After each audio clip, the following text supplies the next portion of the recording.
We look, we buy. It is ours. Ours to consume, to sell again, perhaps to give away. More often, ours to keep. £6 for the egg. You can have that for £2.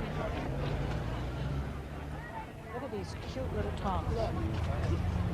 Oh. Tea caddy. Because they had many types of Chinese that put them in rows. We look, we buy, and we collect valuable objects. But the most valuable object of all has become the oil painting. Very, very small one. The last one, that's a larger one there. How much is it? £26. Oil paintings often depict things which in reality are buyable. To paint a thing and put it on a canvas is not unlike buying it and putting it in your house. £26. I bought it this morning. The objects within the painting often appear as tangible as those outside it. Yeah, £25. You want to know what I paid for it?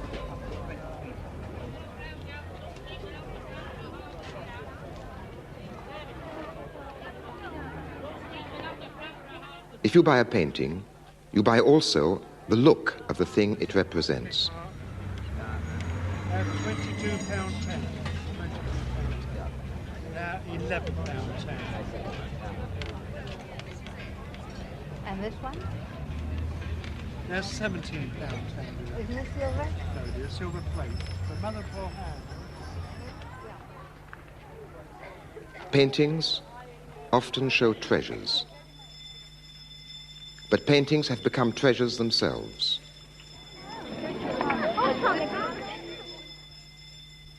Art galleries are like palaces, but they are also like banks. When they shut for the night, they are guarded, lest the images of the things which are desirable are stolen.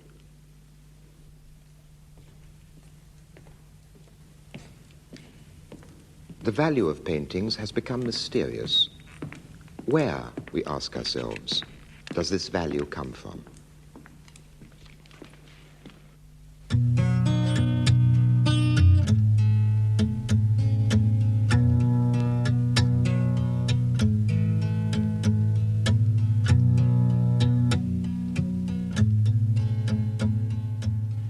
Those who write about art or talk or teach about it often raise art above life, turning it into a kind of religion. In the first of these programs, I tried to show how and why modern methods of reproduction and communication, like color photography, like television, have theoretically changed the meaning of the visual art of the past, demystifying it and making it secular. But mostly those who use these new methods of reproduction and communication, those who write books or make television programs about art, tend to cling to the old approach. Art remains something sacred. A love of art seems automatically to be offered as a sublime human experience. Perhaps, though, we should consider this historical record. 2 films of 2 concerts given in Britain and Germany during the last war. Both films made as war propaganda to engender pride in the national cultural heritage. The first shows a concert in London given by Mara Hess.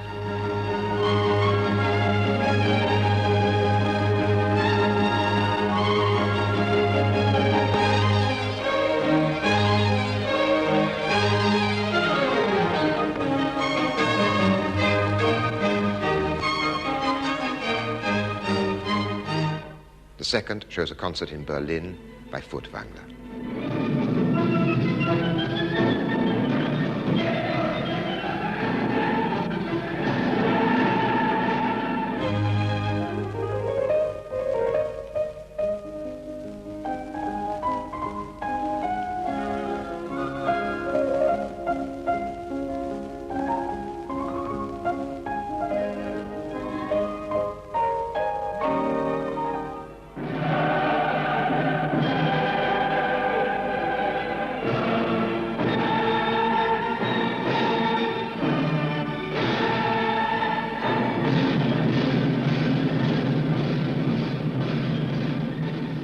the experience of art is sublime, it looks as though it can be sublimely independent of a lot of other values. So perhaps we should be somewhat wary of a love of art.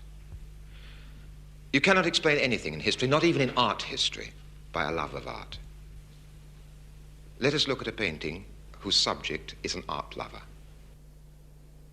This picture, which shows a 17th century patron surrounded by his collection, tells us more about Europe and painting from the Renaissance onwards than hundreds of art books or essays on aesthetics. What does it show? The sort of man for whom painters painted their paintings. What are these paintings? Before they're anything else, they are objects which can be bought and owned. Unique objects.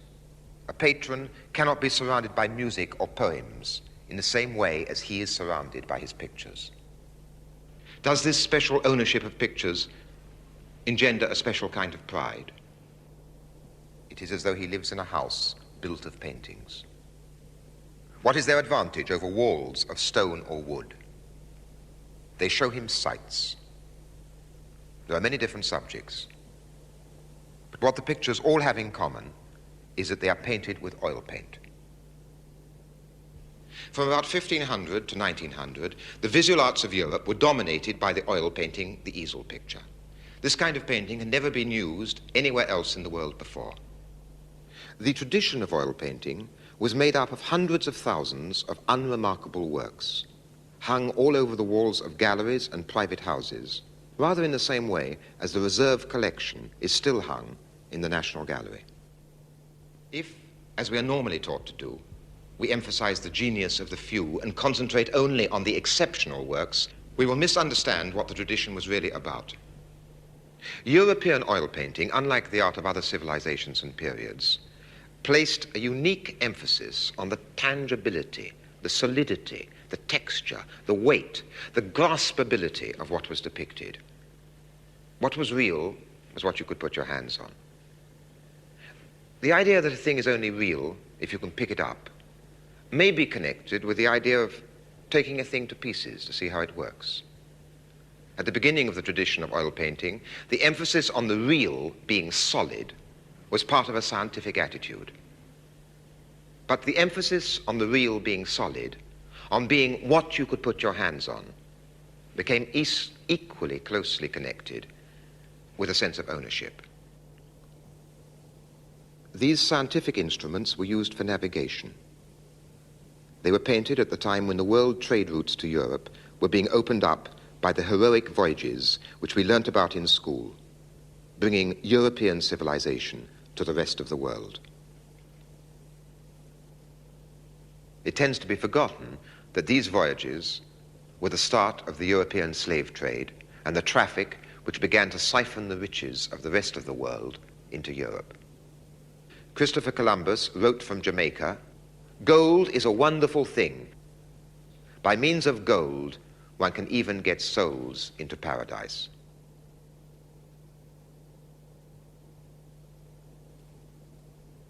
In 1519, Magellan set out to sail round the world. He and an astronomer friend with whom he had planned the voyage were to keep 20% of the profits made and the right to run the government of any land they discovered and conquered. This globe charts Magellan's voyage round the world. Beside it is a book of arithmetic, a hymn book, and a lute. To conquer a land, it was always necessary to convert it to Christianity. The picture was painted in 1533 by Holbein. It shows two French diplomats in London. The picture is about science, about navigation, about diplomacy, about power. But in the way that it has been painted, in the way that it has been seen, what is it most about?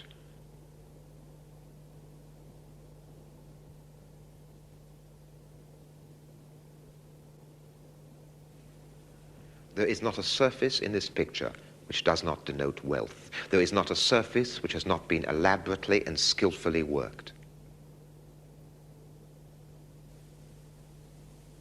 Except for their faces and hands, every square inch of the canvas has been gone over numerous times by weavers embroiderers, carpet makers, mosaic makers, leather workers, furriers, jewelers, and last of all, by Holbein the painter.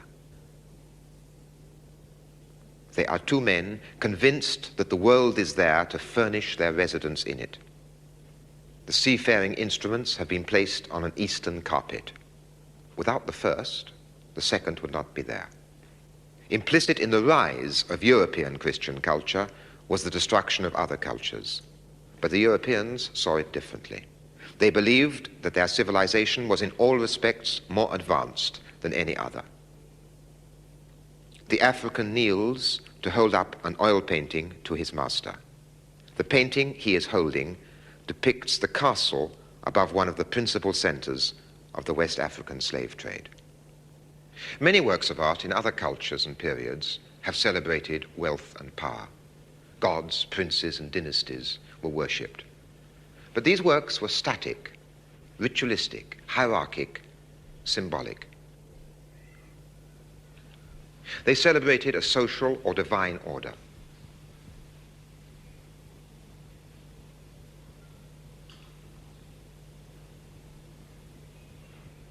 The European oil painting served a different kind of wealth. It glorified not a static order of things, but the ability to buy and furnish and to own. Before the invention of oil painting, medieval European painters often used gold leaf in their pictures. Afterwards, gold disappeared from their paintings and was only used for their frames. But sometimes the paintings themselves were simple demonstrations of what gold, of what money could buy. A certain kind of oil painting celebrated merchandise in a way that had never happened before in the history of art. Merchandise became the actual principal subject of these works. Eating is a pleasure, but these paintings cannot be eaten. They are a demonstration of something else. First of all, of the artist's virtuosity. Secondly, of the owner's wealth.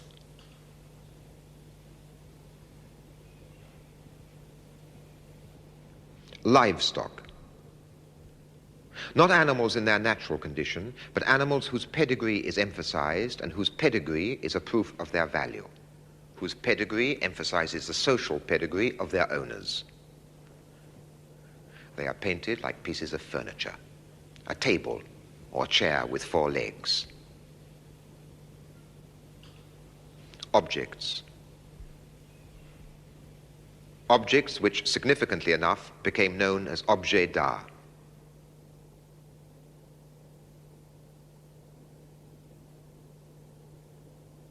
Houses. Buildings not considered as ideal works of architecture, as in the work of some of the earlier Renaissance artists, but buildings considered as landed property. Portraits were equally important. Portraits of the owners of the paintings, and the owners of much else besides.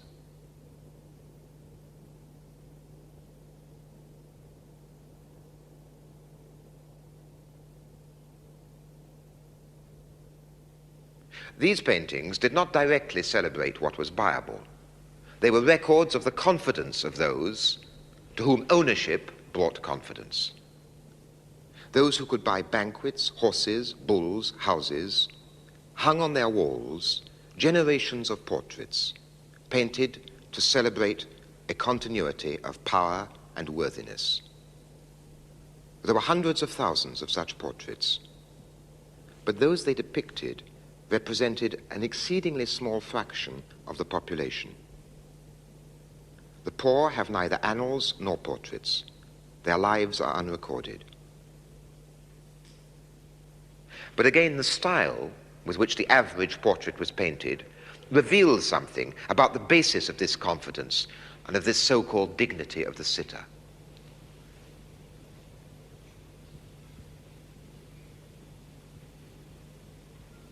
They were painted as though they were a strange mixture of livestock, furniture, and tailor's dummies.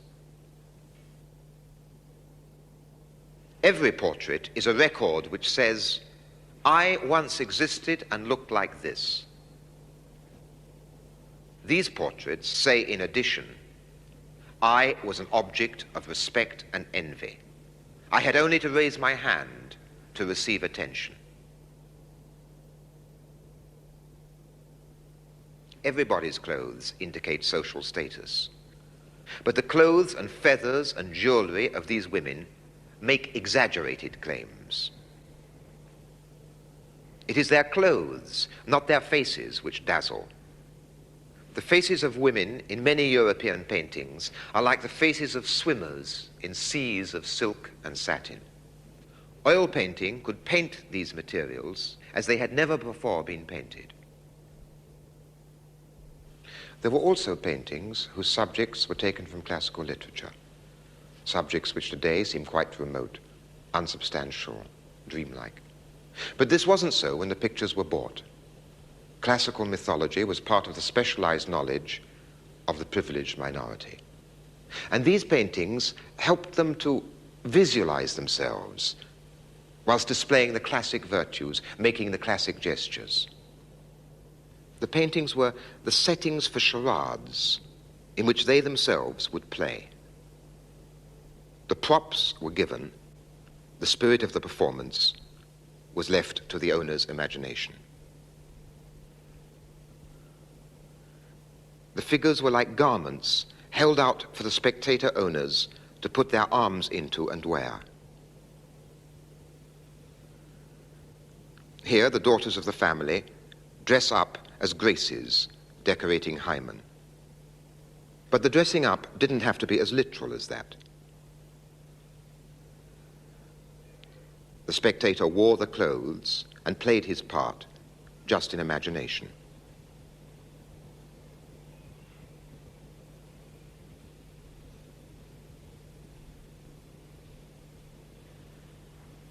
Who would you guess she was meant to represent? Different painters see her differently.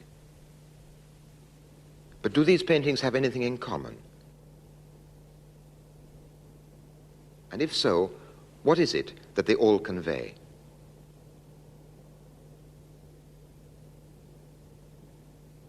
These pictures are all from the National Gallery and are all of Mary Magdalene.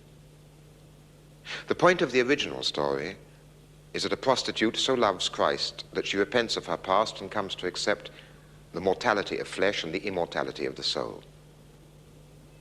In each case, the way the picture is painted contradicts the essence of the story.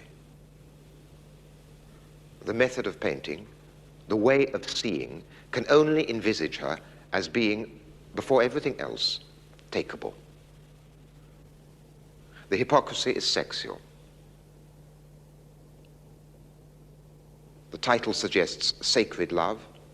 The painting, with title as alibi, speaks of profane love. Alternatively, she is simply a well-dressed, eligible young woman. The tangibility of her wardrobe, the elegance of her presence is all. It's a portrait that might have been painted of her for her future husband on the occasion of their betrothal.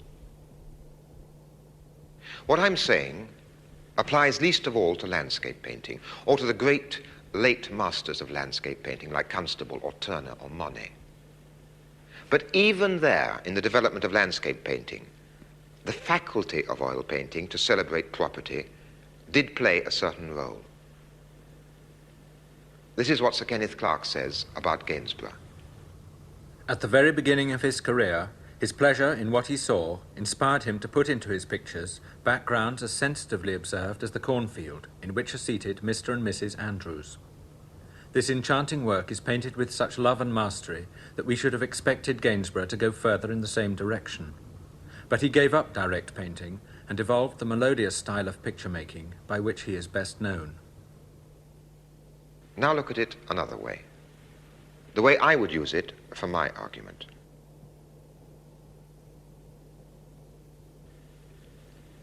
They have become not a couple in nature as Rousseau imagined nature. Theirs is private land. Look at their attitude towards it. The attitude is visible. If a man stole a potato at that time, he risked a public whipping. The sentence for poaching was deportation. Without doubt, among the principal pleasures this painting gave to Mr. and Mrs. Andrews was the pleasure of seeing themselves as the owners of their own land. And this pleasure was enhanced by the ability of oil paint to render this land in all its substantiality. The surrealist painter Magritte commented on this faculty of oil painting. The painted landscape stands in for the real one. A number of great painters used oil paint to express their own highly personal and exceptional visions. They, in many ways, contradict my argument. They also contradict the tradition from which they sprang. This picture by Rubens celebrates the park and farmland surrounding the chateau he lived in. But the chateau and its owners are far away. Hunting is free. The fields are golden. The landscape is like a counterpane on a bed. It is a painting which goes beyond its traditional category. It is not a painting about a castle and its lands. On the contrary, it shows a world without scarcity, a world of plenty, a world, that is, which contradicts the entire history of private property. There's a painting of a woman by Vermeer, which at first sight confirms everything I have said. It would seem to be the ideal illustration of my argument. She is weighing gold in a pair of scales, or perhaps also weighing the pearls strewn on the table. Her interest is commercial. In the way the scene is painted, the substantiality and tangibility of everything is emphasized. Everything suggests the solidity of a Dutch middle-class home, even the painting of the Last Judgment on the wall behind her. A painting on the wall is a mark of prosperity. But go on looking.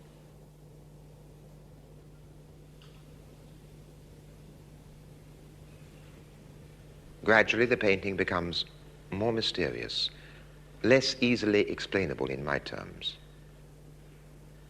The light falls on her face, on her fingers, on the scales, on the pearls. The moment has been preserved. And as we realize that, the way that it has been preserved, we realize that, like every moment, it was unrepeatable. It is as though she is holding the moment between her forefinger and thumb on the scales of the past and the future. Despite its apparent celebration of property, this painting is about the mystery of light and time as we look up at the stars.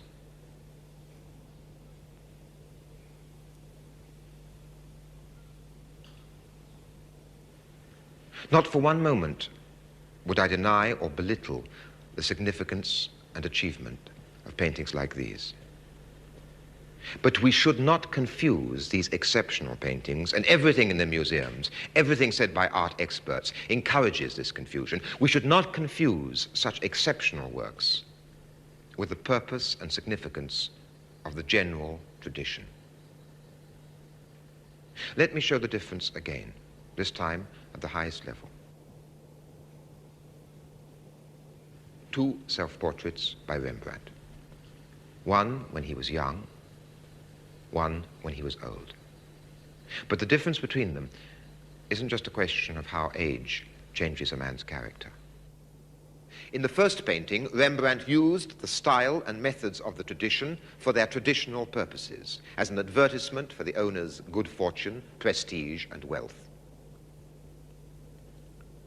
In the later painting, he has turned the tradition against itself. All has gone, except a sense of the question of existence as a question.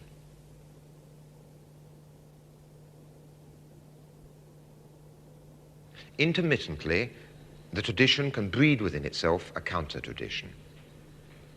But the basic values of the tradition win in the end. This painting now has a fabulous price on its head, perhaps £3 million. It has itself become a fabulous object of property. Of course, a lot more can be said about European oil painting than I have said. Yet what I have tried to show is a fundamental part of the truth which is usually ignored. We study other cultures far away as anthropology. That's to say, we study them from the outside. We don't judge them purely according to their own explanations of themselves.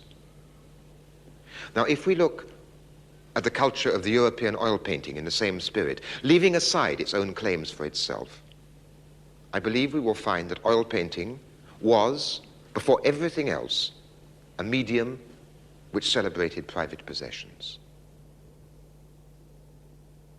The tradition of the oil painting has now been broken once and for all. In some ways, publicity has taken its place. The sight of it makes us want to possess it.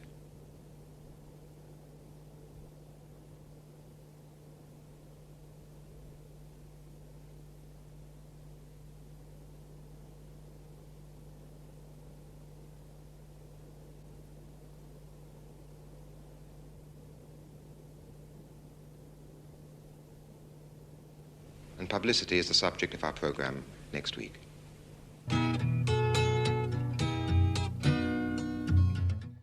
And the final part of Ways of Seeing is right here on BBC4 tomorrow at 7:30. Next tonight, stay with us as we prowl through wild China.